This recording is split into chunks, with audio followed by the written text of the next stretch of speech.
What's up guys, welcome to our brand new Canon Dennis studio, and today we are talking about the bike inspection, like the winter inspection and preparing the bike for the new upcoming season. Today we've got a very nice Focus Jarifa, I guess, model. It's a trekking bike, looking very nice with very cool frame that is made to really go for thousands and thousands of kilometers. I'd like to show you in the first part today what should we be looking at when first buying a bike, or second when we just own the bike and it's been sitting for a while in the garage or some storage room. What to inspect in order to know whether the bike is in good condition, or what should we replace or maybe fix on the bike. So we're gonna be looking at the brakes and the wheels, bearings and the drivetrain, of course. First of all, if you're buying a bike, you want to see the frame, how the frame looks like. What I know from the owner of the bike, because I bought this bike just a week ago, the guy was using this bicycle just to commute in the city, just to go for his working place. He wasn't using the car, he was using the bike. Awesome. I would really confirm that when looking at the bike, the frame looks very good. It's in really mild condition.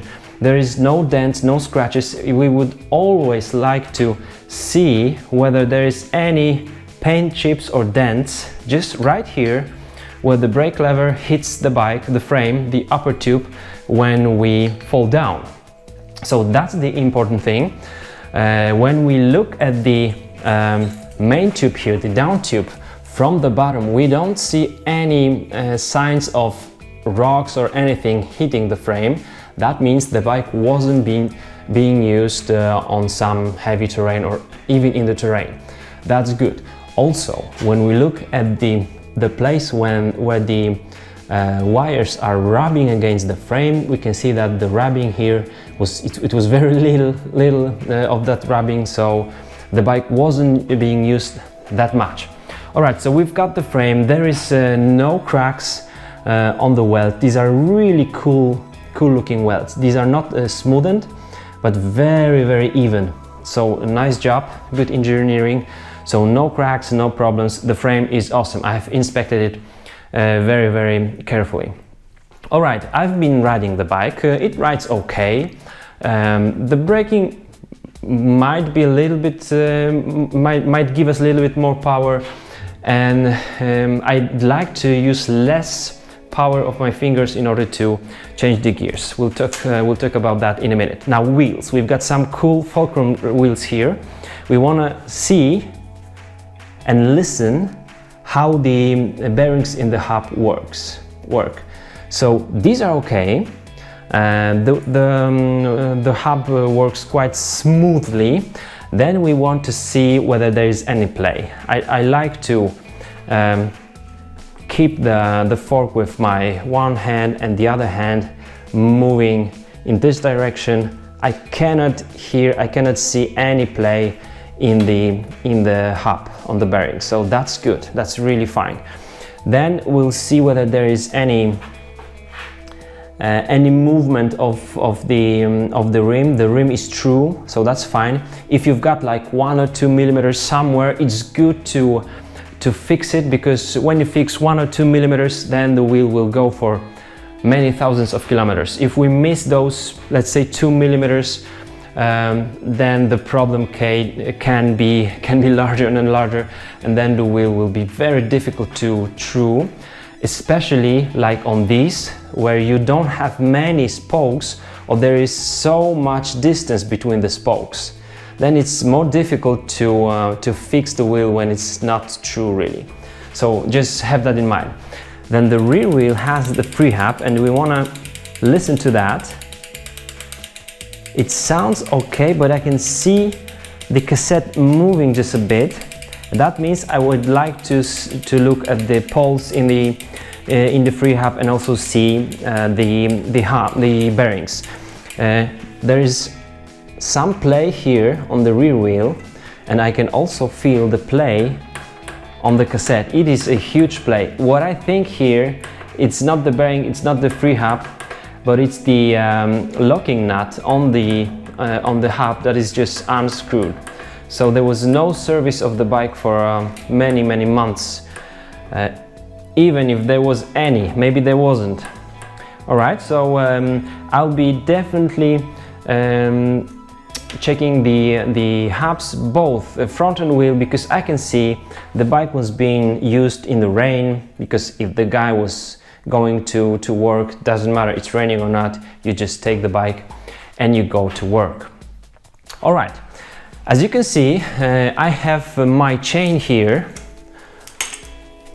taken off the crankset so that I can spin the crankset just like that. We can see that it works just fine. The new bearings on the bottom bracket, like XT, that's really cool group set, or XTR even, will not go that smooth when they are new. So we can be happy that it spins like crazy, but new bottom bracket would not spin that much. So it's also indicator of some maybe wear, and also that there is no longer that much of the lubrication on the bottom bracket. Also checking the play on the bottom bracket, there is none. I will definitely take the crankset off and try to clean everything around the bearings, and also will be cleaning the crankset itself. All right, so let's just put the chain back. Now, of course, a great idea is to check how the gears are working. As I said, I've been riding the bike. It does change the gears, but it's not like really smooth. You can see that the chain does not want to go back down the cassette. All right, and it's not only the matter of adjustment. In my opinion, there is some dirt coming into the wire here between the cable housing and the cable itself. So we'll be checking that out just tomorrow. Since we are talking about the drivetrain, it's always very good idea to use the chain wear indicator. Mine shows that the chain is really worn out. So the chain on this bike should be really original, like most, if not all of the parts, with the tires included, because this edge of the indicator should just stop on the pin right here with this edge. When it falls between the pins, that means that we already have 0.75 extension of the chain. But as you can see, it already comes into the inner pin, which is much more than expected. So we will definitely be replacing the chain. And since we have the aluminum chain rings on the XT drivetrain, at least the one in the middle, the second gear, will be changed. You can also see that some of these teeth aren't as wide as the others. That means that the guy should be replacing the chain at least once or twice. The cassette here should be steel one, so it should be okay, but we'll just see that when using the new chain. So the chain goes into the trash, or maybe we'll be making some jewelry out of it. There is no really problems with the derailleurs, both the front and rear, these are just fine. And then the headset, we can see that it looks very smoothly. There is no play whatsoever. In order to check whether there is any play on the headset, we just keep the bike on the ground, brake the front wheel and try to move the bike back and forth, and then we can feel whether there is any play here. And now the brakes will be the last thing to check. In order to check that, we will just take the rear wheel off. And when I took the wheel off the bike, I already saw that there is some issue with the hub, but it's not a big issue. As you can see, I can just spin that nut just with my fingers. So I'm hoping to just adjust it, clean of course, adjust, and it will be fine. Now the brakes, we have the braking parts here.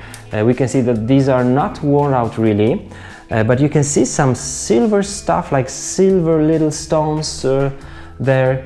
then it's good to use any tools in order to take just like a half of millimeter of the braking pads off, in order to have just the clean compound that should be rubbing against our rims. On the rims here, if I didn't tell you yet, we have some wear indicator. There is some small groove here in the middle, and it's very deep. So when it's deep, you can still see it. It means that the rims are not being used a lot, which is good, which I'm happy about.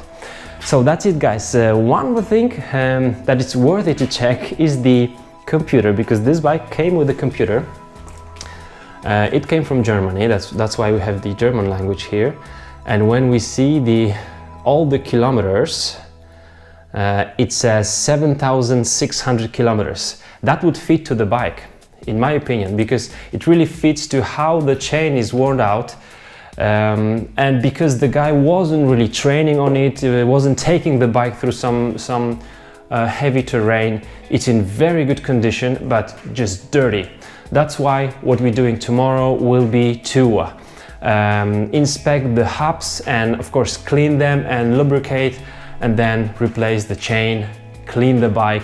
And tomorrow I will show you all the stuff I'm using for cleaning and lubricating the bike.